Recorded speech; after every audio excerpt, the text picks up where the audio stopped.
Hello, Stitchers. Welcome to Stitch Please, the official podcast of Black Women Stitch, the sewing group where Black Lives Matter. I'm your host, Lisa Woolford.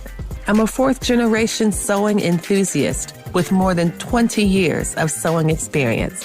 I am looking forward to today's conversation, so sit back, relax, and get ready to get your stitch together. Hello, everybody, and welcome to the Stitch Please podcast. I'm your host, Lisa Woolford. And as I say every single week, this is a very special episode because it is a very special episode, y'all. I am talking with Mahdiyyah Muhammad, who is an amazing, fantastic visionary of a designer. Her work is so vivid. It is so alive. Her use of color is so striking. But she has such a powerful and broad vision for her work that I absolutely had to speak with her. And I'm just so delighted, Mahdiyyah, that you are here with us today. And I'm very, very grateful. Thank you, Mahdiyyah, and welcome to the program. Thank you for having me, Lisa. It's great to be here. I am so excited. Can we get started with how would you characterize your sewing story? Did you start as a little? How did you begin? I actually started by just being that child that was very innovative and resourceful. I grew up in a household where my mom would get us new clothing every now and again, but for the most part, a lot of things were passed down through older cousins and other siblings. So, hand-me-downs, things like that. So a lot of times, if I didn't like the way something fit or the way it looked, I would try to alter it in any kind of way to make it my own. And then it also transferred over to me just wanting to do more like my dolls. I would be like, I want them to have more clothing, or I want them to have more options to wear when I take them to play outside. My mother was like, well, we're not going to be buying all types of accessories and clothes for the Barbies all the time. So I would take that same innovative idea and attach it to that. So I would take maybe a pair of stockings my mom had that had a run in it and turn it into like a dress or a head wrap, or even a pair of socks. I would cut one end of the socks off and turn it into like a tube dress for the dolls. So it just spilled over into that. And then from there, I remember, I think I was about 8 or 9 years old. I saw my mother hemming a pair of my brother's pants by hand, just with needle and thread. And I just really sat there and I watched, and something really struck me about it. It just looked very peaceful and meditative, and it resonated. So I got me $1 or $2, went to the dollar store, brought my first sewing kit, and I took to a pair of old jeans that didn't fit anymore. And I made my first messenger bag, and that was like my first official project. That is such a beautiful story, Mahdiyyah. I mean, it is so beautiful because what it allows me to think about is that creativity is something that we can build upon at any stage in our lives. But there are folks who have learned to sew from you go to a store and you buy a pattern, and that is one path to learning. Yeah. But what I really appreciate about what I'm hearing in your story is that your learning was really organic. Can you say more about that? Sure, yeah. I was going to say, even with that, to speak to that continued to really be my process and my connection to sewing, because continuing to want to do more, I was like, well, I don't know how to do this or where to go about doing it. I just knew that this was something that was going to stick with me and something that wanted to grow with me. So I would rip out pages from the magazines and tape them up on my wall of different outfits I maybe wanted to try to make and try to style up. So it started with trying to style the actual clothing that was in my closet first to look like what I was seeing. And when that didn't go over, I took to a pair of scissors.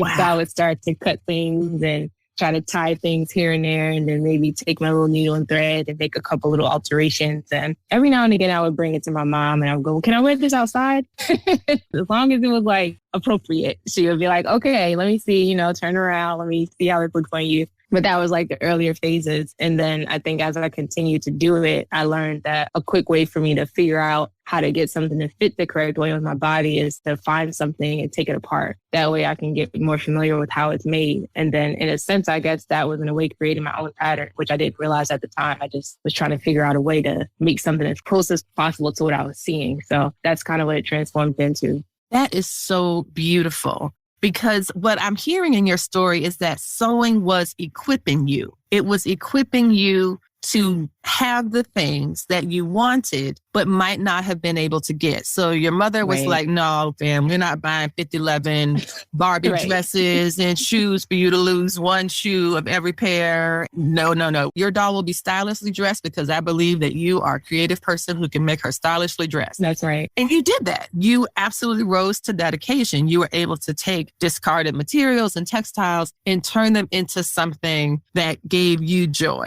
that was able to help to fulfill a vision that you had. And now what you're explaining is that with just a few little tweaks, just a few little stitches here and a few little snips there, you were able to take your wardrobe and to model it and to style it upon other things that you had imagined. So it's like you're stitching to make your own dreams come true. It's very impressive. Thank you. I am just still captivated from the fact that you learned how to do some sewing by deconstructing ready to wear, which is something that I believe to be challenging. I always find that very difficult. And you started doing this just when you were a kid? Yeah. I want to say between 10, 11, 12, that age range is when I started to cut things apart, to like take the pieces out, lay them out on the floor so I could see how things were made. So you were a 10, 11, 12-year-old. You were in elementary school. Yeah. And you were deconstructing your clothing. Yeah. Most people were trying to figure out how to learn the 4 times tables or the 9 times tables. You were like, oh, that's okay. I got that. I'm going to instead learn how to a front fly on some jeans. Like, that's what I'm going to do instead. Y'all go ahead and study for the spelling bee and whatnot. I'm going to show up there with the baddest outfit you've ever seen. My personal style definitely always still going to school. My mom still tells me to this day that I started dressing myself very young. She's like, you started at a young age. She's like, you knew what you wanted to wear and how you wanted to present yourself. So I let you take the reins. And she said, and you look nice.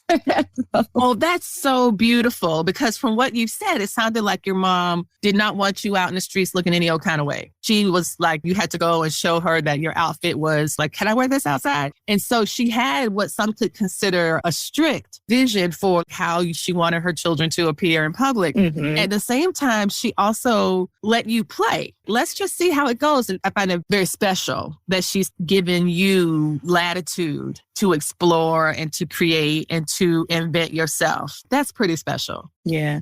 I wanted to ask also, at what point did you tell yourself? I believe I read that you studied English. Yeah, at Hampton University. At Hampton University, that's right. I'm in Virginia as well. And so it's like, oh, she went to Hampton. Yeah. And I'm an English professor. Surprise. Wow. Hey, but listen, I know English is not for everybody. My own child was an English major, and that shocked me. I was like, what? Really? So English is not for everyone. I've enjoyed it very much, but it's not for everyone. And it was not for you, but you found what was. And I think we are all grateful for that, because you have some gorgeous pieces. Your work is so inspiring. Can you talk about when you discovered that, hey, you know what? I'm not going to be an English teacher. I'm not going to do law school. I am going to do this instead. How did you make that decision? What did it take for you to get to that point? It took a lot. I mean, it's funny because I knew that I wanted to pursue fashion like full time and very seriously. By the time I was about 12 or 13 years old, I created this pitch to give to my mother to convince her to let me go to FIT or some major fashion school so that I could continue to pursue it. And she very gently let me know, okay, this is great. I love that you're exploring this creative side that you have here. And I don't want you to lose that passion for it, but I also want you to consider maybe a more lucrative career choice. I don't want you to look back and not have something to fall back on. She was aware of the risk and how fickle the fashion industry can be. Mm-hmm. And of course, as a concerned parent, you want your child to be okay.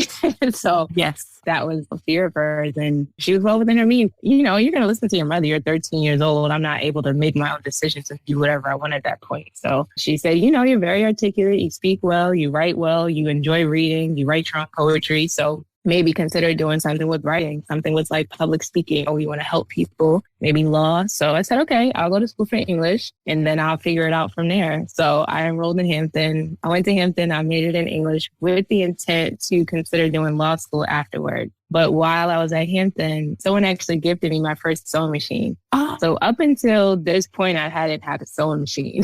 I had just been... Yes. And can we just talk about how you did all these amazing things, including deconstructing and reconstructing ready to wear with no sewing machine. Right. Like you were re-sewing that stuff together back by hand. By hand, yeah. Wow. It's unbelievable. Seriously. Yeah. And so I got my first sewing machine as a gift when I was at Hampton. I want to say my sophomore year. It was in my apartment. And so I would have friends come and can you fix these pants for me? Can you do this here and there for me? Can you take this up for me or take this dress in? So I was doing little odd jobs for people. And then when we would have events to go to, I would make my own outfits. And then I started to wear my own outfit. And as I started to do that, it built the confidence in me because not pursuing fashion seriously definitely took a blow to my self-esteem and confidence when it came to my craft. It didn't make me feel like, I should be presenting this to the world because maybe this is something I just safeguard and keep to myself because it's a hobby. And so once I started to actually wear my outfits, people's reactions are what made me go, wow, maybe I should do this more.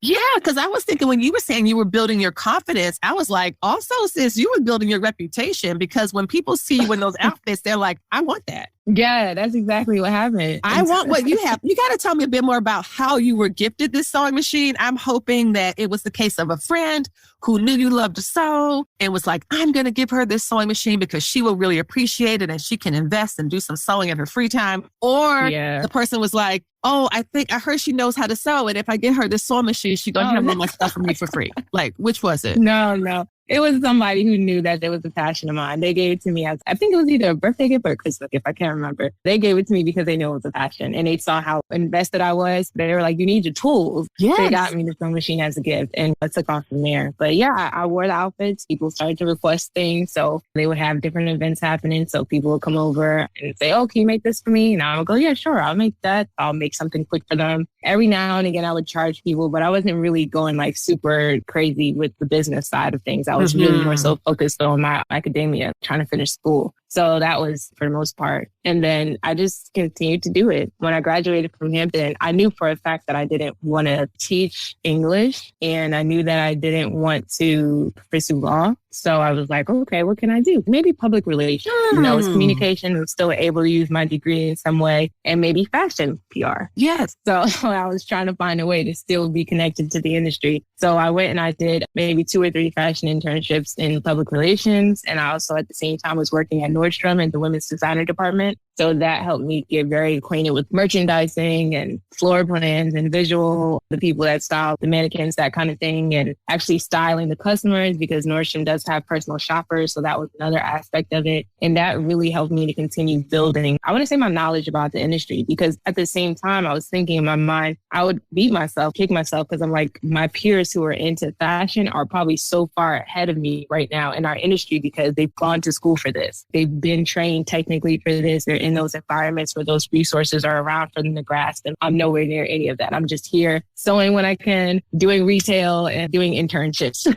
So anything I could soak up and learn, I would ask as many questions as I could and just try to put myself in all these different positions of the industry to learn. And went from there. And then from retail, I took on a project management position at Uniqlo so that I could learn about that aspect of it. I worked at like White House Black Market for a few months. I like bounced around a lot in the retail space, but with different positions. And then finally landing like a bigger gig at a PR company in New York. So I moved to New York. I took on that job. And then as long as I had clients who were very tapped into lifestyle and fashion, I was enjoying what I was doing. But as soon as I wasn't doing anything with fashion, I was miserable. Like absolutely miserable. And I was like, I cannot do this. So anyway, something very, very fortunate happened to me where I was able to walk away from the PR world, take some saved money and some acquired funds and launch my business in 2017. And that's when I was like, okay, I'm going to take this thing serious and see where it goes. And what a 5-year gap it has been. I mean, my goodness, like in the last 5 years, it's such a powerful story. And thank you. You were trying to do what your mother advised. You were trying to keep the backup plan, have something just in case, have a safety net. And you had all that, but you were able to recognize that in terms of your own mood and happiness, which is the most important thing, right? Right. You were happiest when you were doing whatever you were doing near fashion. Yep. I also hear you saying that comparing yourself to like other folks, like my peers, Mahdiyyah, seriously, part of me is like, what peers? Seriously, I am. I'm like, what peers? Which peers? Who are your peers? Because who was deconstructing their clothes, making patterns, and restitching them together by hand. Right. Like, there's not a large, robust peer group of people of 10 to 12-year-olds who are doing that. Who are the 13-year-olds that are making a pitch deck for their mama so that they can convince her that you should go to school for fashion? Right. Right. Yeah, I don't know about this peers thing. There might be some people who are your own age, but I don't know if I would be able to call them peers, because peers do what you do. And I don't know if anybody's doing what you do. This is true.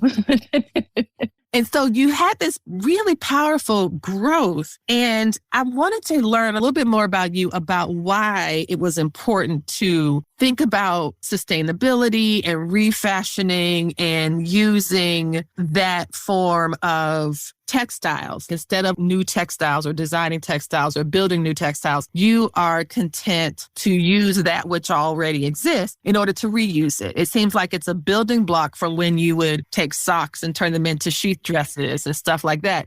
Is there a particular reason or a particular appeal that comes from repurposing textiles? That right there was the connection, Lisa. You made it. It's definitely building on where I started when I was younger. The younger me, this is where she was happiest and thriving. And this is where my practice started. So for me, it always made sense to return to some form of doing it this way, but just stepping it up a bit more, adding more to it, more finesse, more style to it. So that was more or less where I got that from. And to be honest with you, while I was running the business and getting things going in 2017, that was the beginning. And then the following year, 2018, I decided to launch a program where I could teach the youth local to where I was in Brooklyn. I could teach the youth how to sew. So I wanted to offer them 1-hour classes free of charge. And I partnered with a few other Hampton alum so that they could sponsor the classes for the children. And then I could pair the children with the Hampton alum who were in their respective career fields. If I met a younger girl or a younger boy who maybe had some interest in fashion or the arts, but also knew for a fact that they wanted to pursue law, I'd partner them with someone I went to school with that ended up pursuing law. Have them exchange the information, have mommy or daddy exchange the information with them, and then we'd go from there. And so I would host these 1-hour sewing sessions in the library for free, and that would be it. And actually, one of my students, she used the classes to get into Fashion Industries High School, which was really impressive. We worked on her application and she was actually admitted into the school. So that was exciting. And only maybe a few months into doing that, I got somebody from Harlem Children's Zone reached out to me to come and bring what I was doing to their high school to teach their high school students fashion and sewing.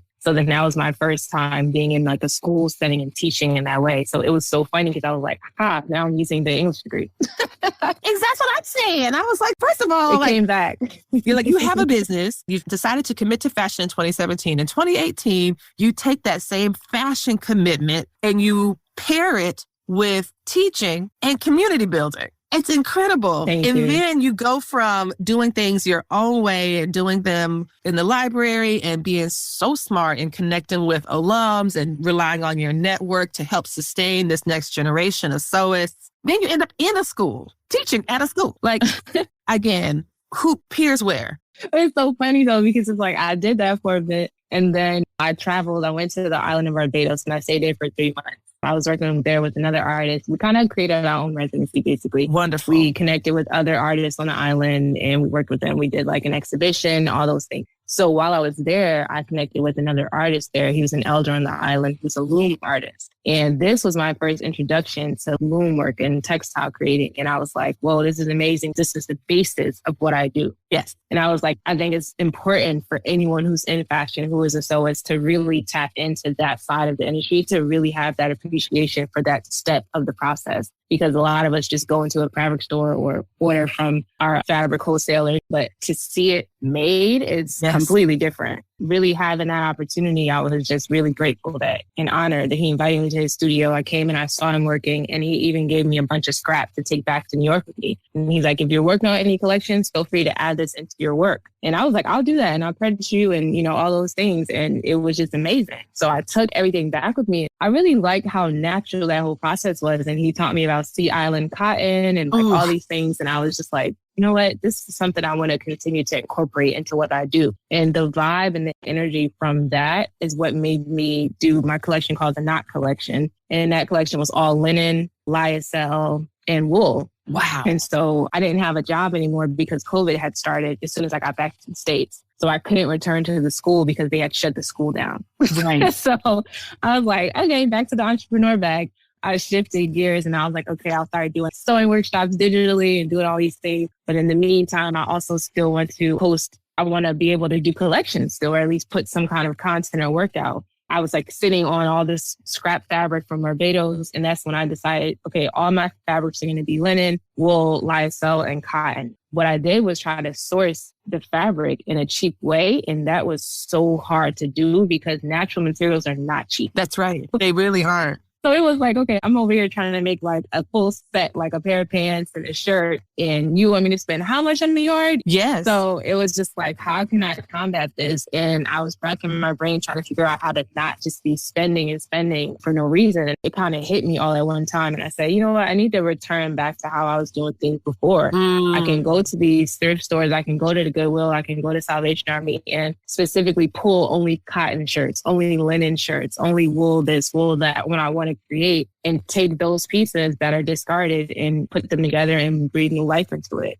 I love this so much, Mahdiyyah. I absolutely do. Because when you're talking about linen, cotton, wool, these are things that grow. These are things that come from plants. These are things that live in a way that's different than things that are completely manufactured. I know we're going to talk about fabric alchemy because I'm so excited about that. But I wanted to give you a shout out again, if I hadn't already, was to congratulate you, y'all, because we are also talking to the 2022 Best Designer Award for Refashion Week NYC 2022. And what you made was this amazing puffer set that was with recycled materials, the materials you're describing. And the thing that moved me so much about it was your quote, "Reach the world, but touch the neighborhood first." Can you talk about that, about the garment as well as about the slogan?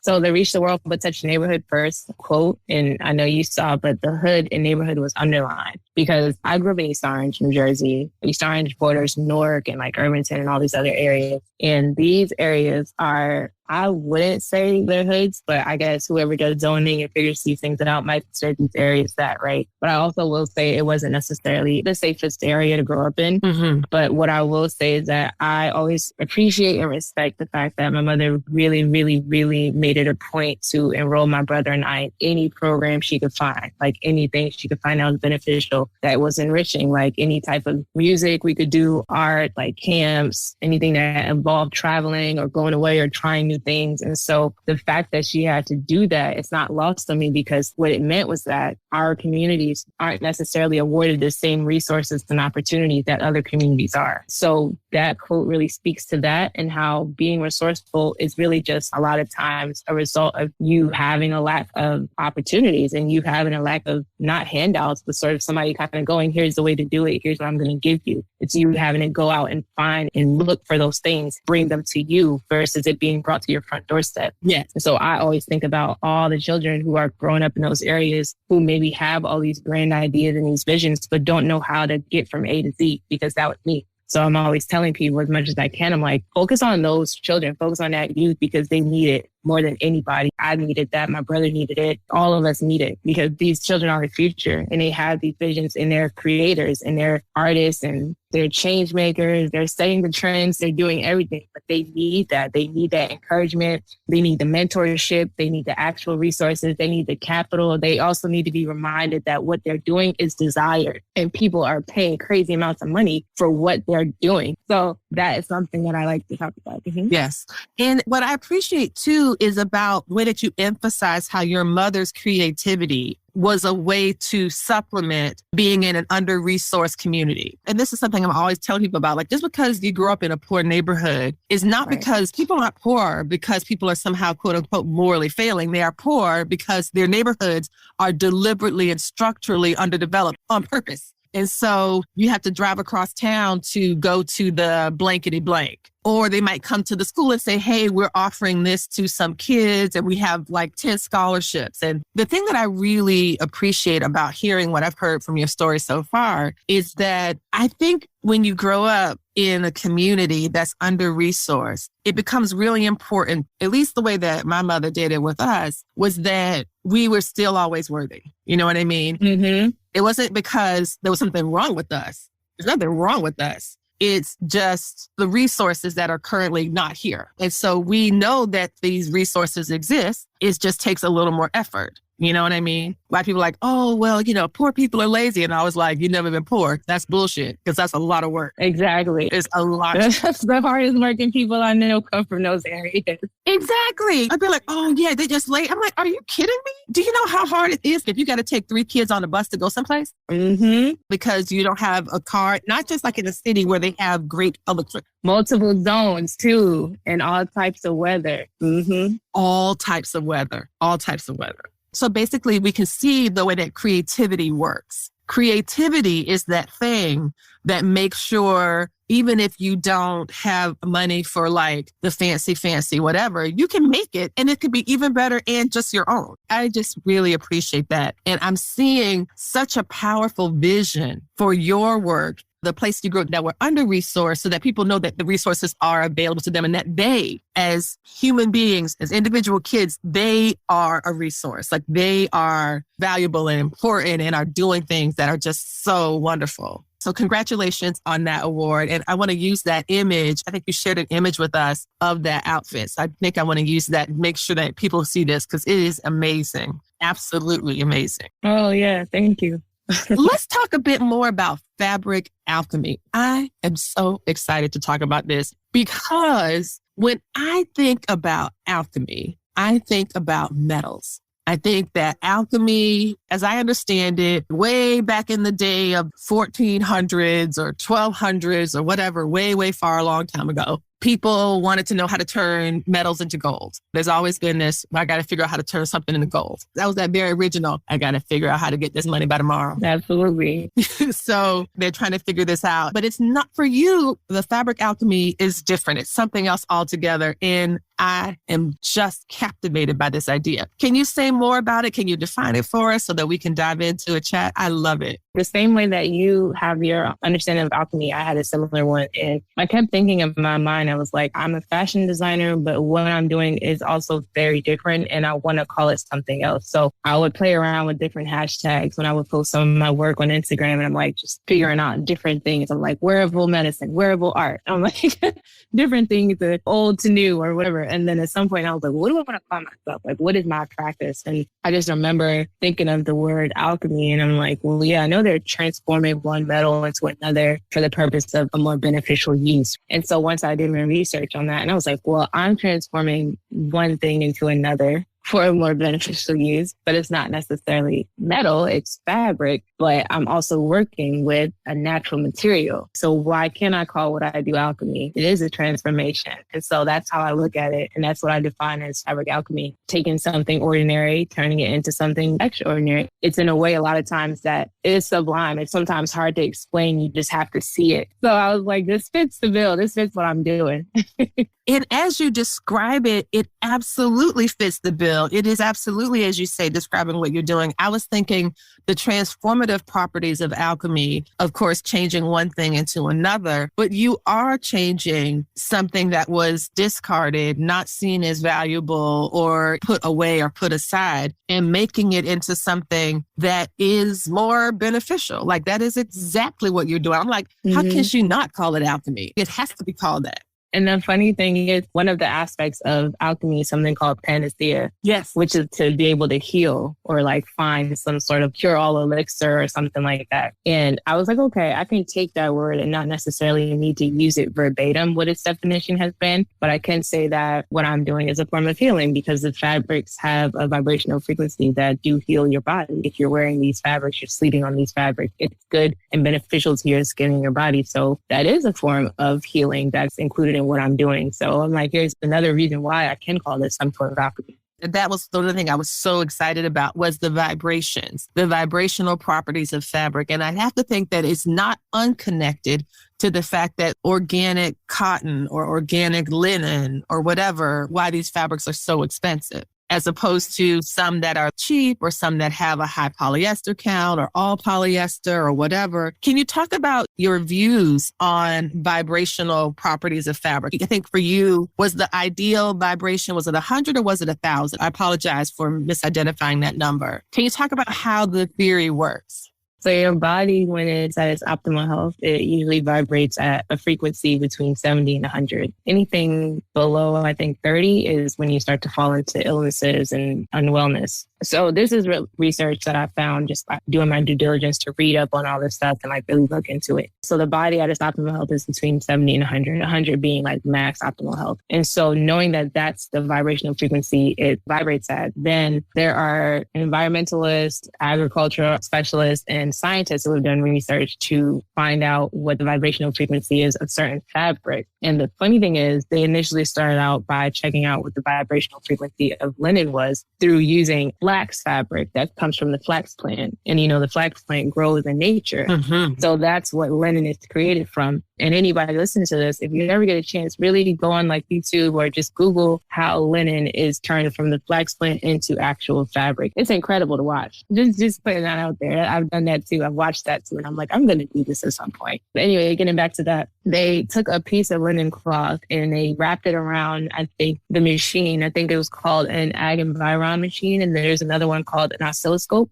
And that machine is what detected the vibrational frequency of the fabrics. And so linen vibrates at one of 5,000 and wool also vibrates at 5,000. And then organic cotton vibrates at 100 and cotton vibrates between 75 and 80, I believe. Okay, now that I know this, I was like, I'm going to intently use these specific materials because I know that when you're wearing a fabric that either is a higher frequency than yours, yes, or at the level of yours, it's going to keep your frequency leveled or raise it, which is ultimately going to help to heal you and make you feel better. Wow. That is so powerful. That is so powerful to hear. In some ways, it's closer to the plant. I'm not sure like what accounts for the variation in vibration, the flax to linen process, or even the sheep or wool roving to wool fiber, yarn to fabric. It's absolutely incredible. Now, you were saying that they also tested polyester fabrics, or did they? Did they test synthetic fabrics? What did they find in it, if they tested synthetic fabrics? Yeah, they tested some synthetic fabrics like polyester, for example, and they found that those vibrate at like a frequency between like 15 and 20, I believe. Wow. So those fabrics are not recommended to wear over long-term use or like sleep on for long periods of time, just because it's not necessarily beneficial. Knowing this, I especially thought about the folks who have eczema or any type of skin conditions, things like that. I'm like, this probably is further agitating anything that's already there. You to wear linen and cotton as much as you can. I always tell people that. As much as you can. Put on some linen, put on some cotton, or at least sleep on it.